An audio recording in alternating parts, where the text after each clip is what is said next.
reporting framework. I'm Jonathan Lebray, the IIRC's Chief Strategy Officer, and the next hour will be packed with information and insights. Information on the changes that have been made to the framework, first update since its release in December 2013, and insights from market participants, from leaders in sustainability, finance, and investment. Now, it's appropriate that today's launch takes place on the same day that the World Economic Forum is releasing its annual Global Risks Report, a report issued against a backdrop like no other, which sets out the inequalities and social fragmentation caused and accelerated by the pandemic that will have business and economic consequences for years to come. And the report's authors again point out that these risks are global and interconnected. They are not confined by borders or sectors. And the report makes clear that whatever the short and medium-term risks associated with the pandemic, by far the greatest long-term risk remains climate change, for which there is no vaccine, only the conscious action that we all take to address it. And there is some good news for business. The Edelman Trust Barometer that was released last week shows that business has emerged this year as the most trusted institution. And over half the respondents believe business has a role in guarding information quality, and that the last year has reinforced the role of business in dealing with societal issues. That barrier and those silos have again been challenged and broken down. As the Global Risks Report concludes, businesses that reflect societal values can strengthen societal trust and reduce inequality. So as we assess these risks and opportunities and the realities facing business, corporate reporting must step up and be responsive to remain relevant. The tools we adopt must avoid the risk of fragmentation and lead to high quality governance. The integrated thinking that we know unlocks so many benefits and is at the heart of the business case for integrated reporting. Now, the relevance and timeliness of this conversation speaks for itself, with over 1,000 participants today. And we welcome you all and thank you for your interest, support, and we hope adoption of the integrated reporting framework. So let's get on with the business of the webinar. Please do use the Q&A function on the Zoom to pose your questions or make comments. And if you like someone else's comment, that will help us to prioritize any questions as they arise.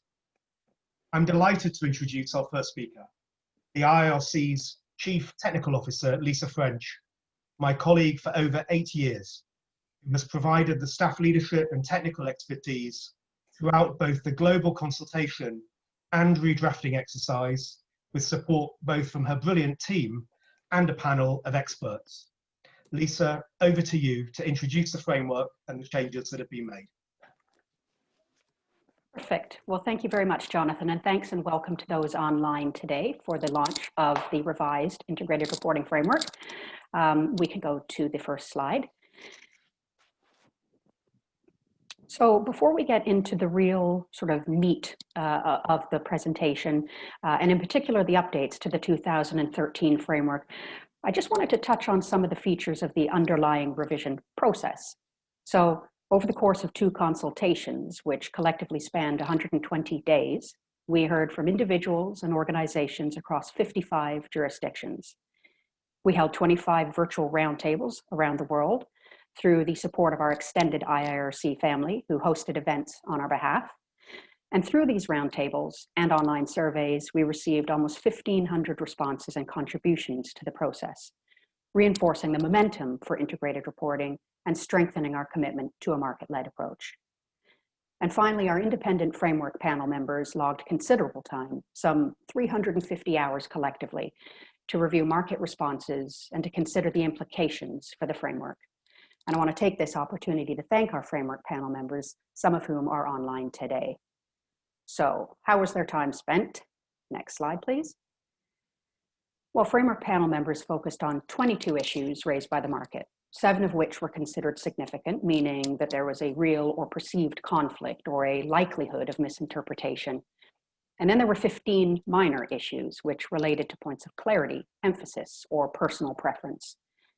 And after considering various options and their implications, the framework panel agreed on a series of amendments to the framework, with those amendments generally falling into 3 categories: providing greater clarity to users of the framework, simplifying matters for report preparers, and driving improved quality in integrated reports.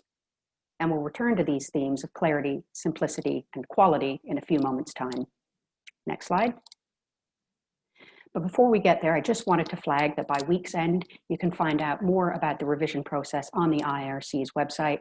So through a set of 3 documents, we cover responses received during our 90-day consultation period, a statistical analysis of feedback received, as well as illustrative quotes from survey respondents.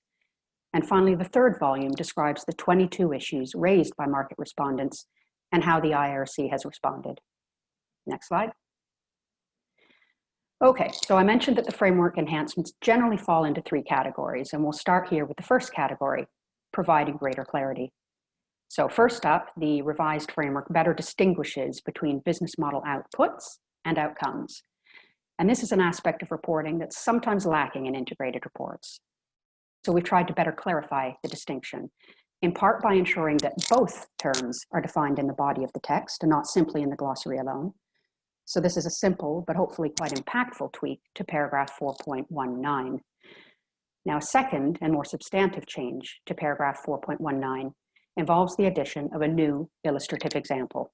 Now, the example is short and sweet. It's by no means exhaustive, but short and sweet is what the market wanted. And although it's simple, it does the trick of linking the concepts of outputs and outcomes to a very accessible and very real-world example. Finally, we strengthen figure 2, which shows conceptually how an organization creates, preserves, or erodes value over time, and the factors that influence this process.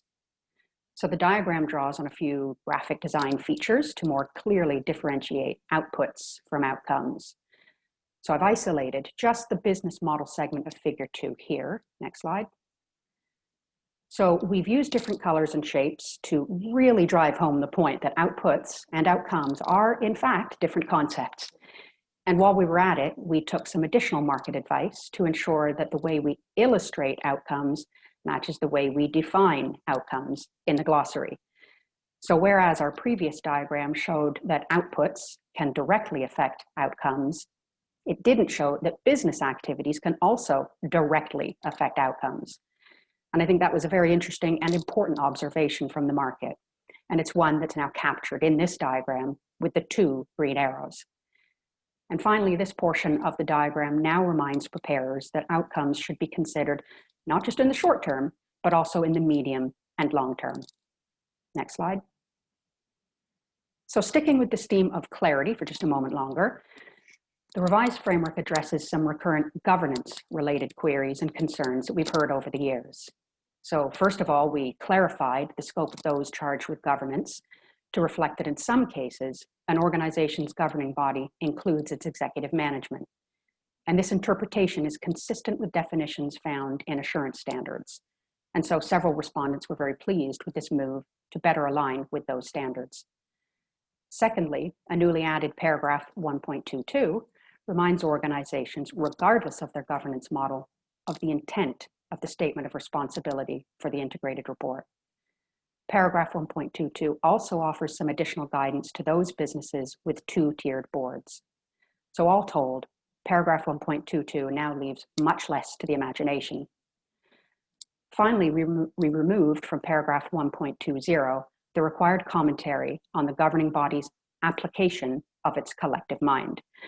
The term collective mind has long confused report preparers on the basis that it's highly subjective.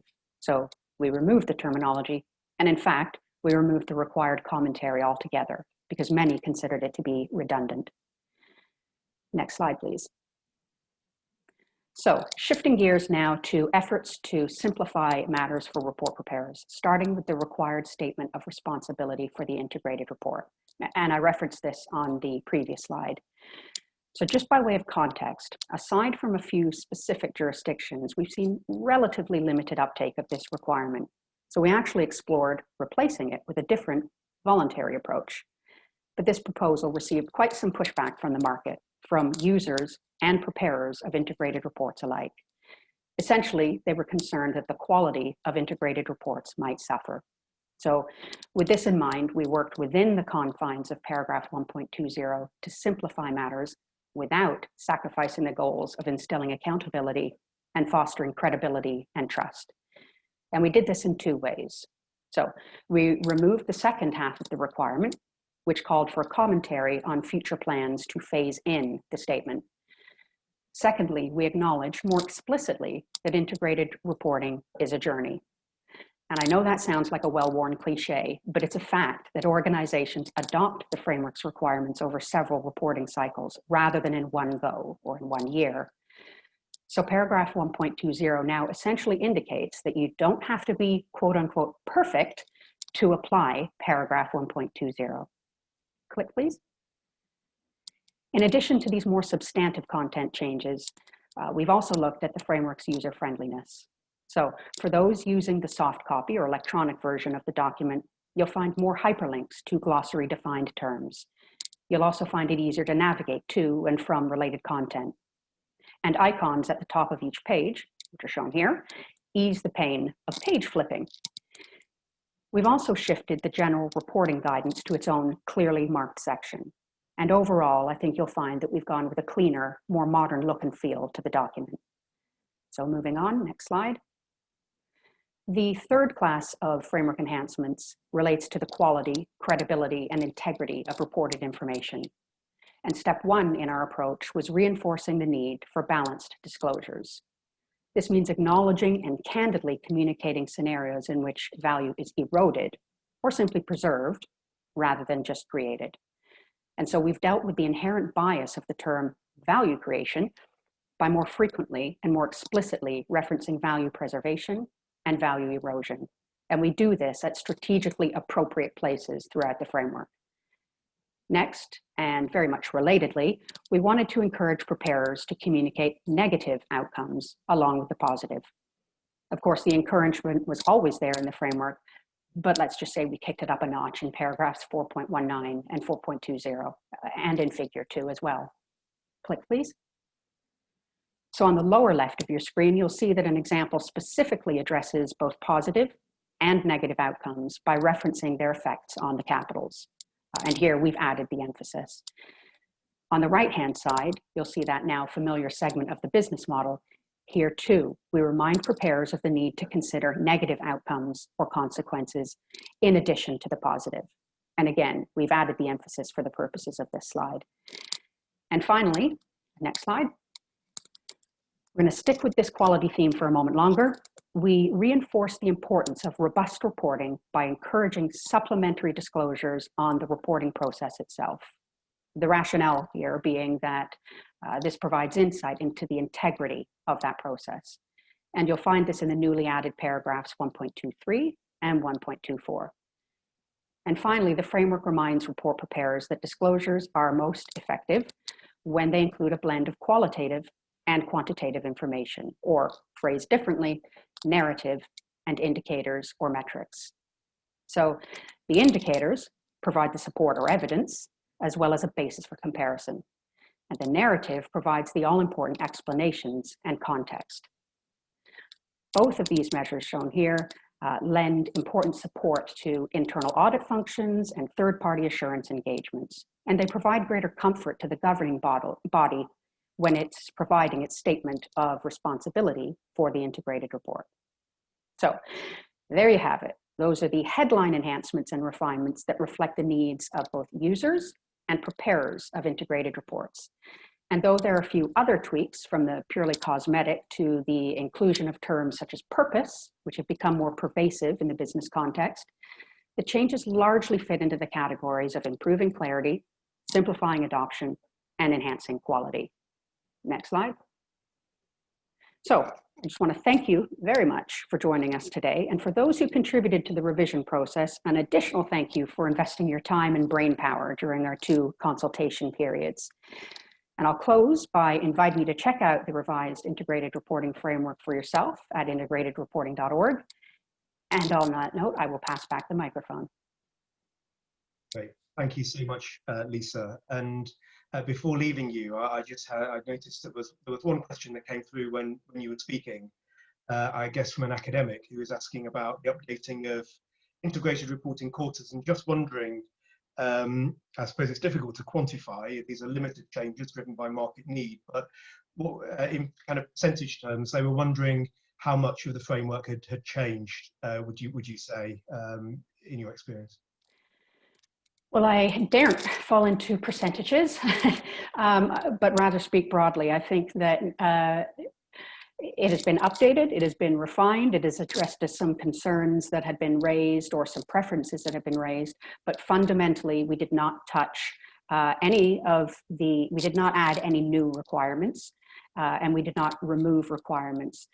The guiding principles remain intact, the content elements remain intact. So the fundamentals are there. This does not upend any integrated reporting processes by any businesses that are already using integrated reporting. So it's a small percentage, but I think a very impactful and helpful percentage. Great, thank you, Lisa. And we heard from Lisa that clarity, simplicity, and quality have guided the revision of the framework. And Lisa demonstrated how those qualities really were market-driven. So what is the market experience of using the framework? Sandra Schoenhofen is a leader in sustainability at ING Group.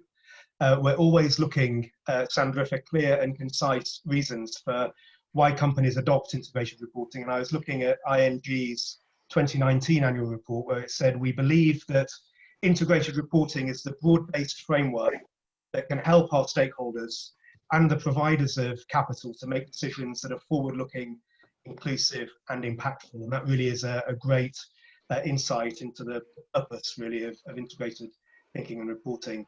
And so to explain more about ING's experience of integrated thinking and reporting, I'm very pleased to hand over to Sandra.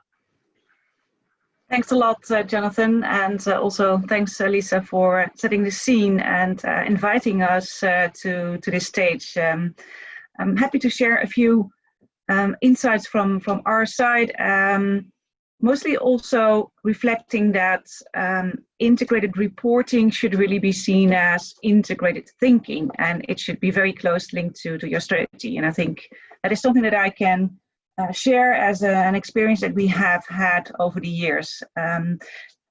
Maybe just to set the scene on what is ING, I'm not too sure if everyone is familiar with us.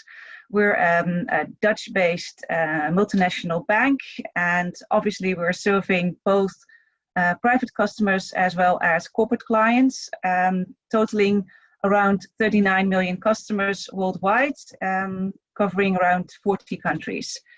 And we have a very strong culture, which is also reflected in the strategy you find on the slide here.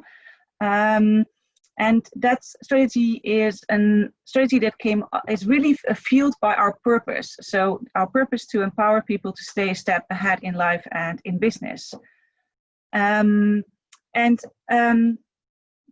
Oh, sorry, you're going through the slides, which for me is a bit confusing because I had a few other slides in my mind. So okay, good. I'll just change to whatever is on the screen. Good. So, well, the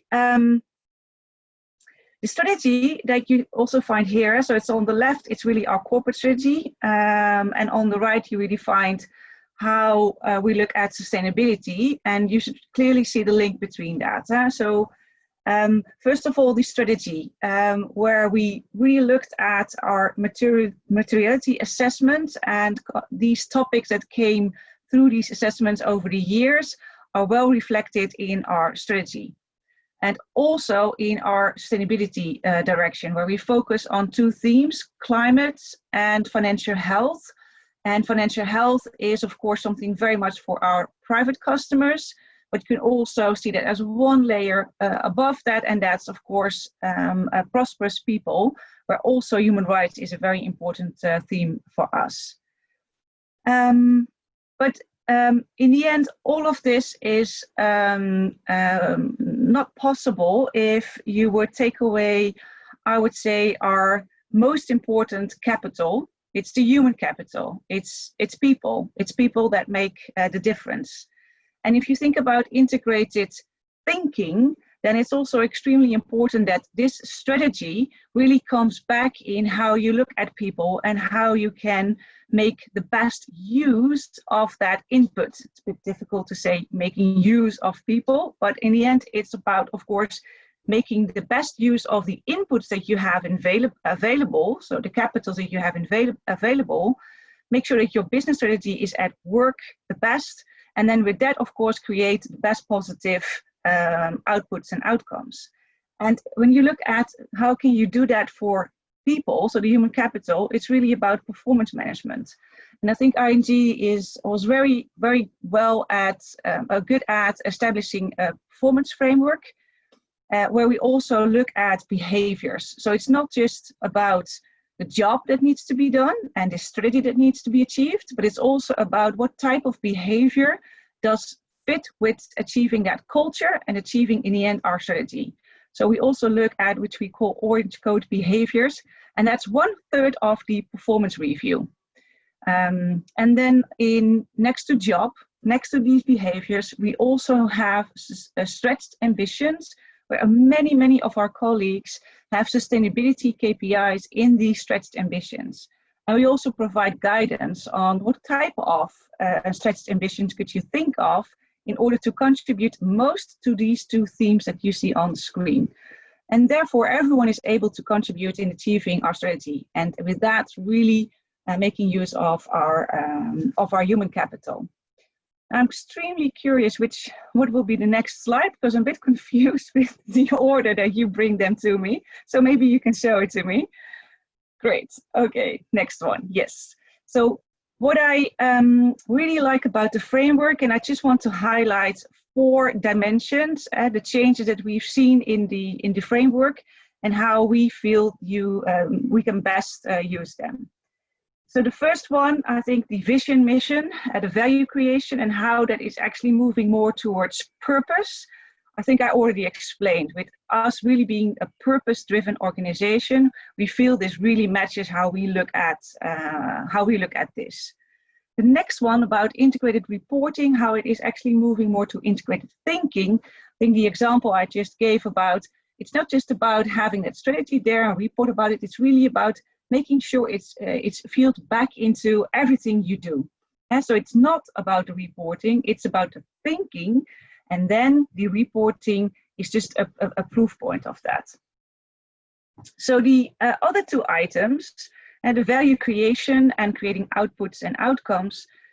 One example I would like to give here is what we do in reporting on climate and human rights. So every year we publish our climate reports, looking at climate alignment. It's a Terra report based on our PACTA methodology. And next to that also a climate risk report, where we really go into details about which value we are creating, and also what is the negative impact that we're creating with financing different sectors. And also how we see climate risk as, of course, something that is going to impact us and our business. And for human rights, same thing. And I think that's a great example of how you can report on value creation, and also, of course, taking negative outputs and outcomes into account. And a point that I want to make here is it's not just about making sure it's all in the annual reports, but you can also do that in separate reports that are still connected with the way you do your annual reporting. And that's, I think, something that I see a lot of other organizations doing as well. Of course, with that offering tailor-made reporting and information to different stakeholders. And that's, I think, how you can create the best and optimal view. Okay, again, surprise, what will be the next slide? Okay, great. So this one is about maybe just one final thought here, that integrated thinking, I feel, is also something you can do in the way you look at the reporting cycle. And so you can look at it as a job that needs to be done. And I think at ING, we really look at this with our agile way of working in mind, where our entire organization is working in that agile way of working. And the idea behind it is really that you have different expertises working together to get one job done. And that's also how we look at the annual reporting. So we take people from different departments, we make sure that they are able to collaborate to the max, and of course also really drive that with the progress that you can see in the agile way of working as well. And that's I think how we can, you know, improve ourselves all the time. That's how great collaboration is actually being established. Well, that's about it, and I hope I stick within the 10 minutes. There was a bit of confusion. Sorry for that. The order of the slides changed a little bit, and I missed one slide. So hope that didn't change the flow of my story too much. And of course, very much open to answer any of the questions that might be there. Sandra, thank you so much, and your improvisation was very skillful indeed. Thank you, and I think you really brought home that connectivity between strategy, integrated thinking, your focus on human capital as a driver of performance and value creation, and then that purpose, the purpose-driven organisation, which we're seeing a lot of now, the purpose being reflected not only in strategy but also in corporate reporting. So thank you so much for those insights. Now, the first reference that I could find to our next speaker in our archives was from 2012, when Diesel and Motor Engineering, the Sri Lankan conglomerate, was part of our pilot program, which helped to develop the framework that we released in 2013. And if we fast forward 9 years, it was wonderful to read last week that DEMO continued its winning streak when it comes to integrated reporting, winning for the 6th consecutive year the prestigious CMA Excellence in Integrated Reporting Award, including a special award for integrated thinking. So it's my great pleasure to invite Suresh Gunaratne, the CFO of DEMO, to address us now. Suresh, over to you. Thank you, Jonathan. Thank you very much for having me today for this important event. I would like to take you through a preparer's perspective on what is being discussed today. In doing so, I will be looking at 2 areas. First, the implications of the amendments, implications of the revisions of the framework, and also some key challenges that we have to measure up to as preparers. So first, if we look at the changes to the framework, as I see, among others, there are 2 main areas. First is on responsibility for the integrated report. The second is business model considerations. There were others, but these I see as significant areas. So out of these 2, I think the business model, the changes, the revisions in the business model is significant to us as preparers. So let me talk a little bit about that. First, there is reference to outcomes. There is more clarity on outcomes. Outcomes have been identified with positive and negative impacts with short, medium, and long-term effects. And the framework tries to distinguish between outcomes and outputs clearly, which I think was demanded during the survey. it's very important as we prepare us for us to distinguish between outcomes. After all, outcomes, as I see, is the basis for integrated reporting. That is the vehicle through which value is delivered, actually. That is what enhances or erodes our capitals. So our knowledge about outcomes have to be very good. I'll give you an example from our own company. We are into civil engineering. We started recently. So when you do civil engineering, your inputs are the normal things like cement, steel, sand, and stuff like that. Then we have outputs in terms of structures, buildings, and so on. So what are the outcomes? So now these outcomes, we need to look at short, medium, and long term. So the short-term outcome is, I think, the profit that we make out of it, which creates value for the providers of financial capital. Then when we do a lot of contracts like that over a period of time, we improve our experience, we improve our credibility, we improve our accreditation. So after some time, we get into a different level. So this accreditation gives us ability to quote for bigger projects and do more projects. So that I see as a medium-term outcome from this business. Then what are the long-term outcomes? So when you are doing this business at a different level, you start to get more contracts, bigger contracts. So in the long term, I think your ability to create value is more. So that I see as a long-term contract. So like that, it's very important for us to look at it in the three terms that is mentioned. Then another one is about balance reporting. As I see, balance reporting is there when the gap between external and internal reporting becomes minimal.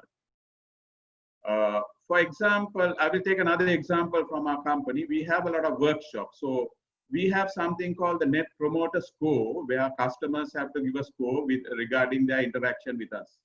So when this Net Promoter Score is low, or when it reduces, we get excited and we do a lot of things. We look at root causes, we look at our problems, we look at our strategies. Now, all this is internally discussed heavily, and it is a material aspect for us being an engineering company. But do we tell that to our readers? If it is material, when it is negative, also we have to do that. So similarly, we have to learn, if integrated reporting is going to be useful to somebody, we have to learn to have balanced reporting. So another aspect is broader impacts. Broader impacts is identified as positive or negatives on capitals or short, medium, and long-term impacts on stakeholders or society at large. Now, when you look at broader impact, something that you have to guard against is that we should bring materiality into this big picture. Very important. Because otherwise what will happen is we start reporting about small things. I have seen in reports, companies report about their small CSR activities or small functions and so on. So that crowds the report and you lose conciseness. So there are, overall, there are a few things that we need to take out of this revision. Let's move on to the challenges that we face up to. Can I have the next slide, please? Yes. The first one. So if we are to do integrated reporting, it's very important that integrated thinking is in place, because that gives the basis for reporting, according to my opinion. So if integrated thinking is going to be there, we need to institutionalize it. We can't do it casually or when we think it is necessary or in an ad hoc manner. So it's very important. So how do we institutionalize? There are a lot of things that you have to do. I just picked up a few things. First is we need to have a very good understanding of the purpose of integrated thinking and integrated reporting. Integrated reporting, I think the purpose is described in the framework. integrated thinking also, it's very important for us to understand the complexity of an organization, the complexity of our corporate anatomy, the interplays, interdependencies, and so on. Because the corporate is a mix of a lot of things. So a proper understanding is very necessary. Then in objective setting, we need to focus on outcomes, not only inputs and outputs. I'll give another example. If we are looking at our human resources division, if we are training customer service executives, I think the HR department should have in their objectives some outcomes as well. Not only that they will train customer executives for 50 hours or 100 hours, not only that they will attend to 100 customers from 50 that it was, it has to cause a change in the service that they give. So we have to see a link between training and the customer satisfaction index. So things like that we have to bring into the picture and institutionalize them. Another thing is the boardroom. The boardroom, I see no reason why the boardroom should look at integrated thinking or integrated reporting in a negative manner, or not give due respect or due regard for the importance of it. After all, the board is committed from a performance aspect of enterprise governance. The board is committed to creating value to the shareholders. So how does it happen? Through creating value for others. We have to make the others' capitals stronger. So it has to cascade down from the boardroom to the shop floor. Everyone in the shop floor or the office should know their contribution to the overall picture. Then another thing, are we prepared to include outcomes in pay for performance? So these are a few things that we have to answer if we want to institutionalize integrated thinking. Then only we will be able to do a proper integrated report. Can I have the next slide, please? Let's look at another challenge, my final slide. This is about, now here, by trying to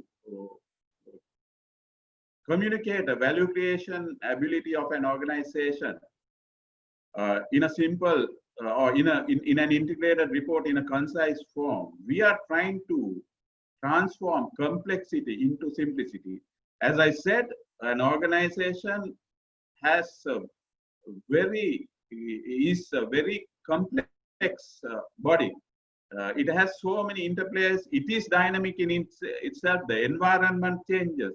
So we need to comprehend the anatomy very well and comprehend the interplays very well. And then once we do that, we need to capture what is material. Because we have to have the guts and the foresight to exclude what is not important in impacting value creation. Then comes the difficult part, connect.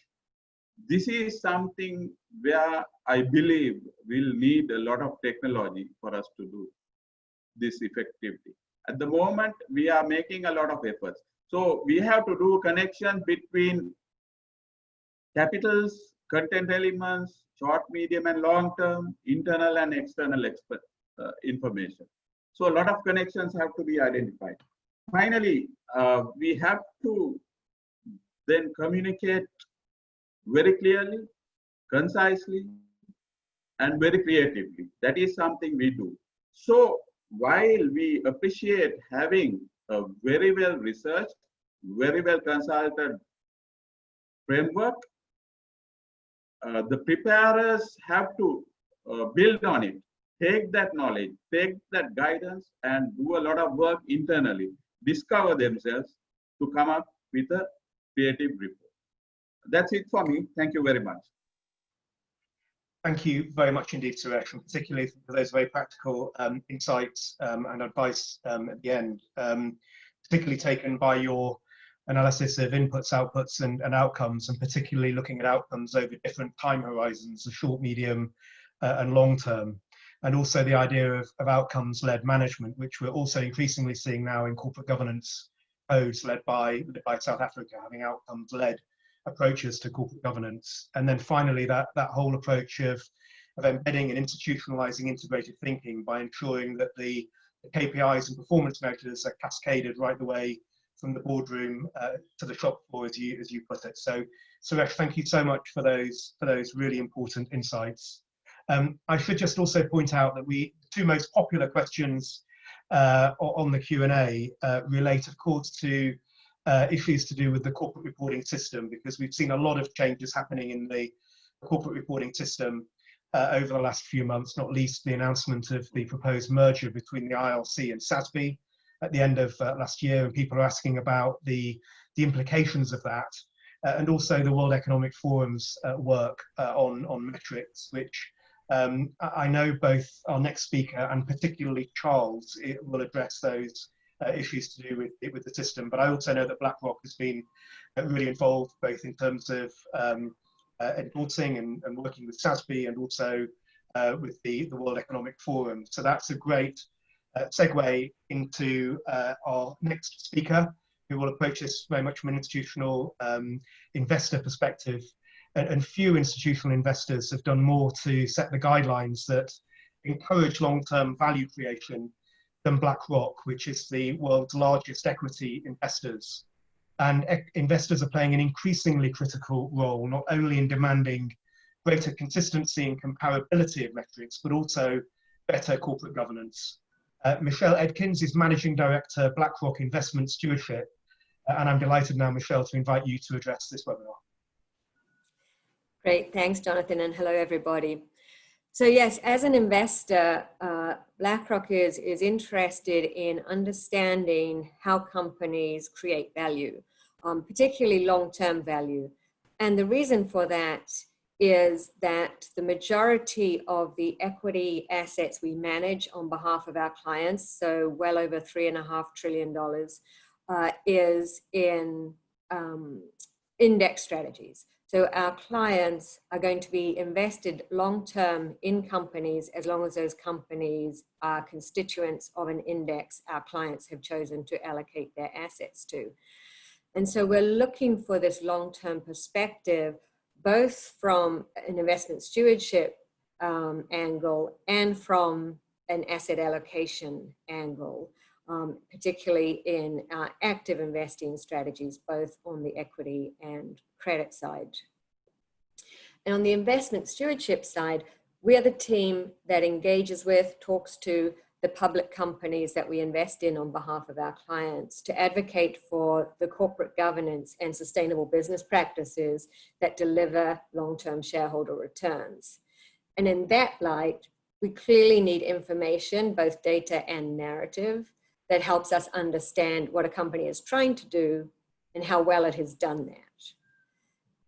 So in our expectations of companies, similar to the points that Sandra made, we're looking for a company to set out what its long-term strategy is, what are the milestones to delivering that strategy over time, so investors can assess whether management is on track, whether there have been challenges along the way that mean there's had to be a pivot somewhere, and does both the strategy and the direction to achieve it seem credible?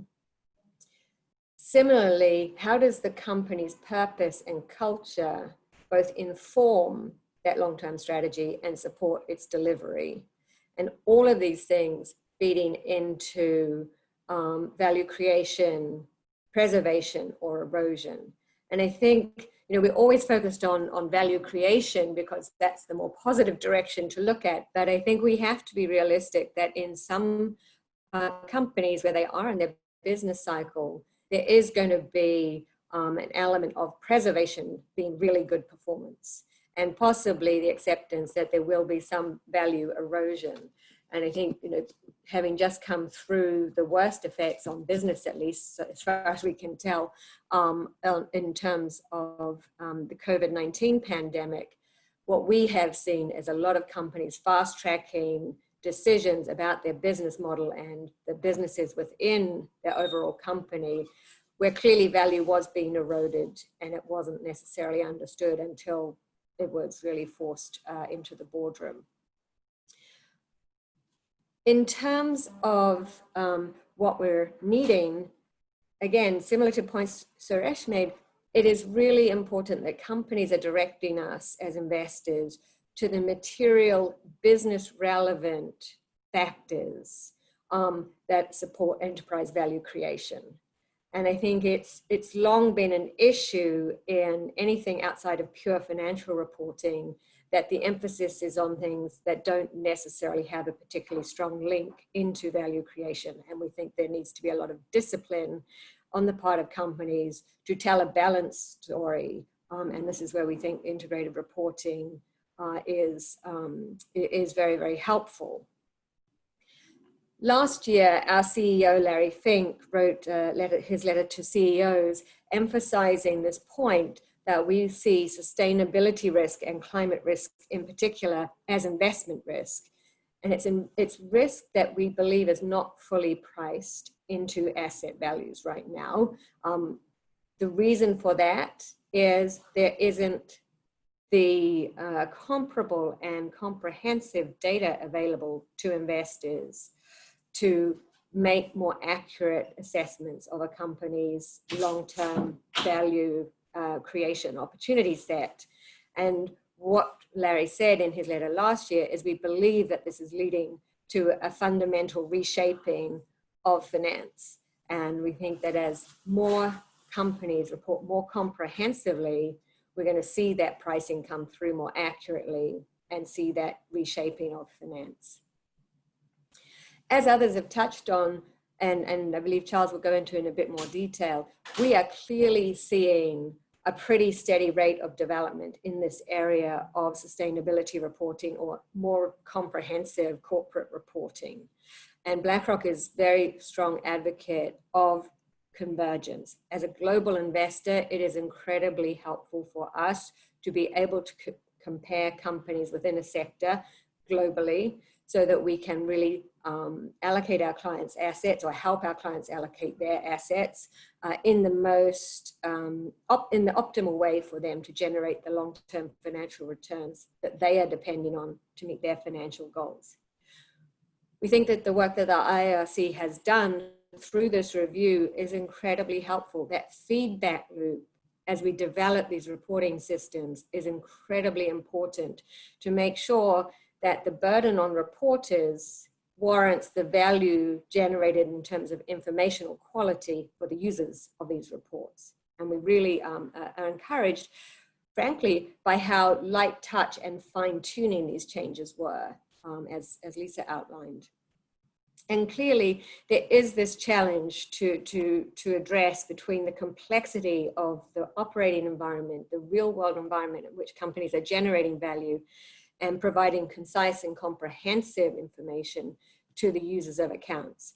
And we think there's a lot of work to go into this still, both by IIRC, by the Sustainability Accounting Standards Board, the Task Force on Climate-Related Financial Disclosures. The list is long, as you all know, I'm sure. But we are trying to get to this goal of optimizing the value or the return on investment in corporate reporting.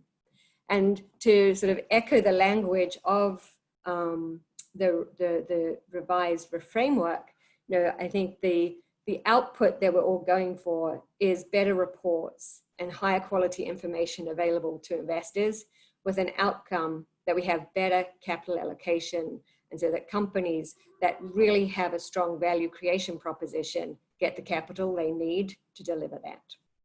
Back to you, Jonathan. Wonderful. Thank you so much, Michelle. And I think that final point is really well underscored. The IIRC itself has always focused on prioritizing financial stability and sustainable development as interlocking objectives. And we also absolutely have developed what we hope is a strong business case, because we believe that return on investment is absolutely critical. So thank you very much indeed, Michelle, for providing that investor perspective. Now, we started the webinar with a brief assessment of the trends shaping the reporting landscape, with reference to today's World Economic Forum Global Risks Report publication. And we've heard about changes to the framework and insights from business leaders and Michelle as a major global investor. And there's perhaps no one now better placed than Charles Tilley to knit together those insights and reflect on the IIRC's strategy for convergence and to achieve a global corporate reporting system. And I know this picks up on two of the most supported questions on the chat, which include how the IIRC's efforts to align with SASB will be developed, and also what the view is of the new framework that has been proposed by the World Economic Forum. And in the interest of time, I'll ask Charles to hopefully reflect those two questions in his comments.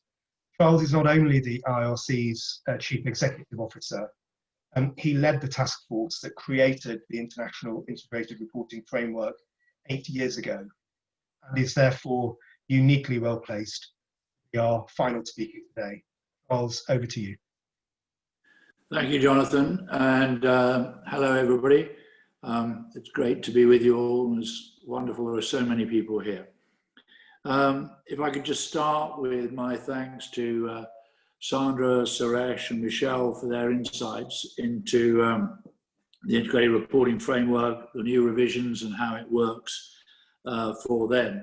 And it was great to hear how integrated reporting and integrated thinking supports your individual businesses and particularly the role of integrated thinking enabling connectivity across the organization, and from a investor perspective in respect of assessing value creation and preservation.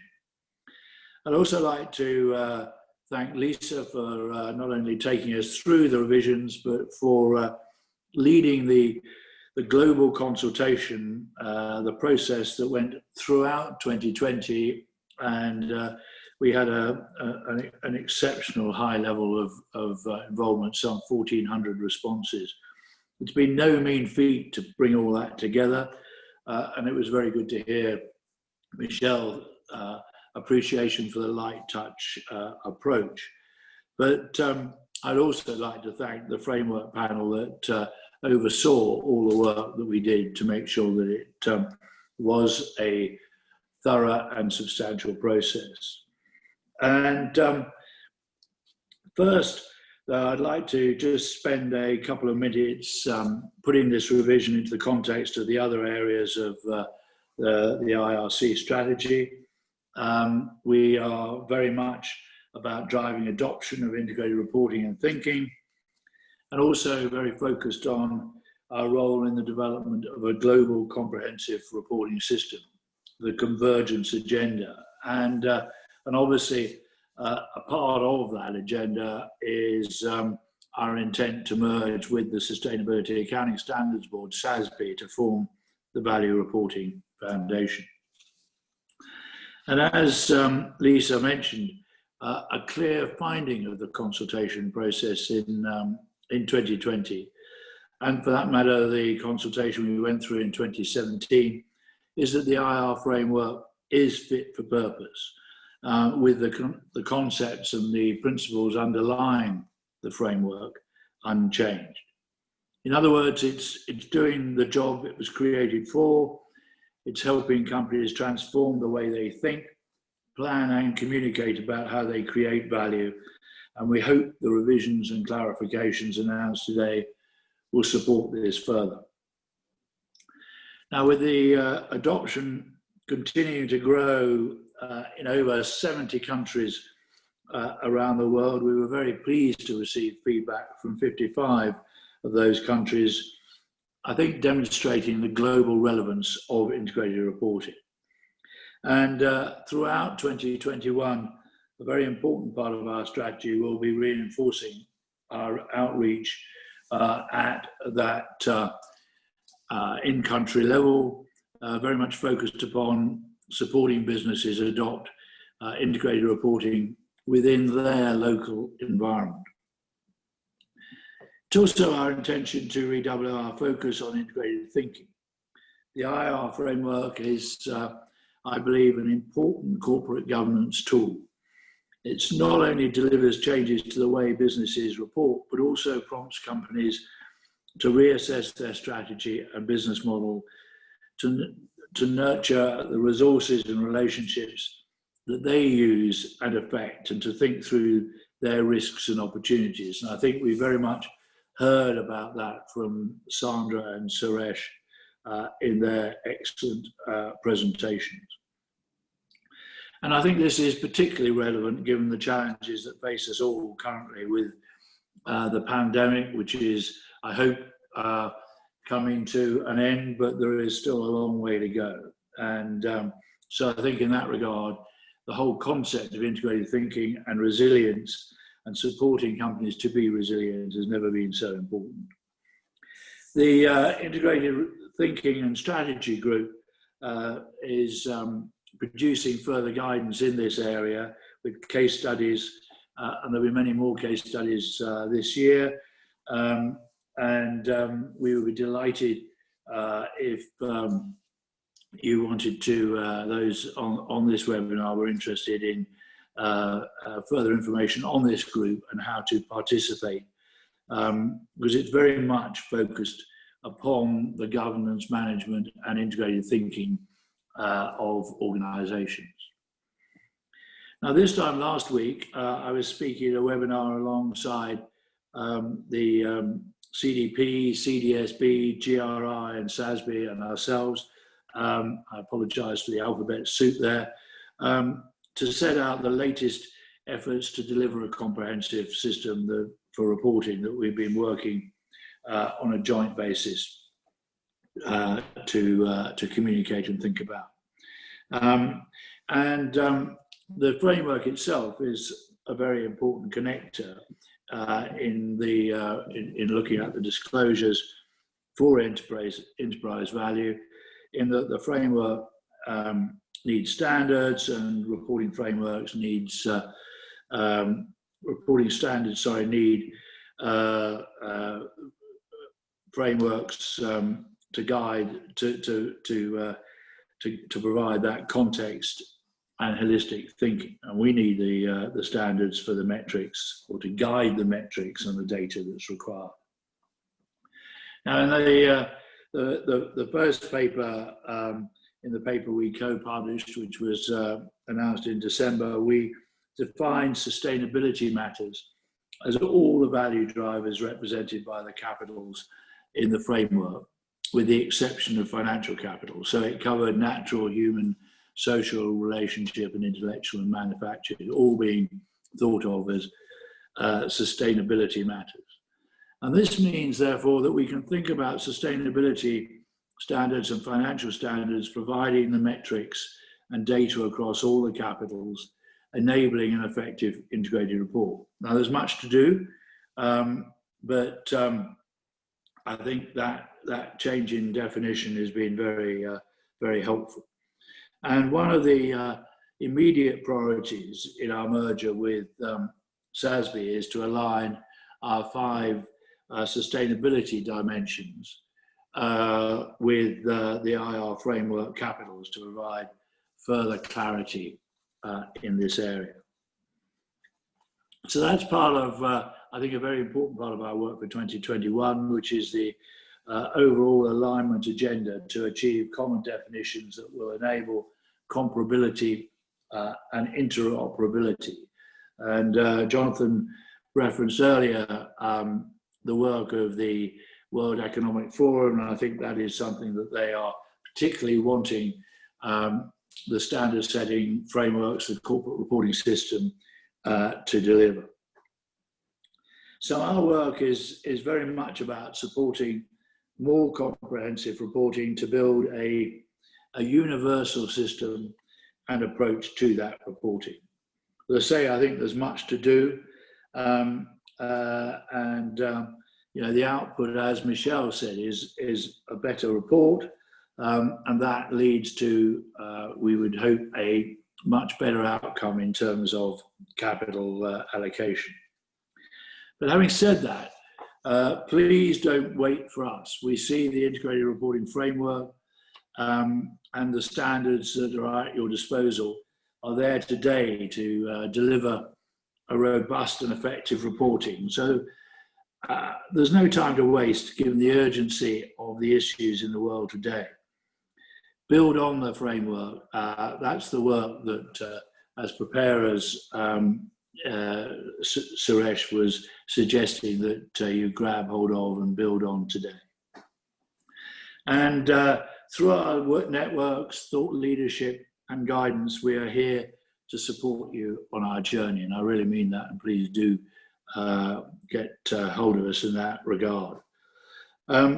So before handing back to Jonathan, in ending, I would just like to once again thank our speakers, and most importantly, also to thank all of you who've been on this seminar and or webinar, and your organisation supporting the IRC, integrated reporting and thinking, and for those of you who did, providing the input and comments to ensure that the framework remains fit for purpose.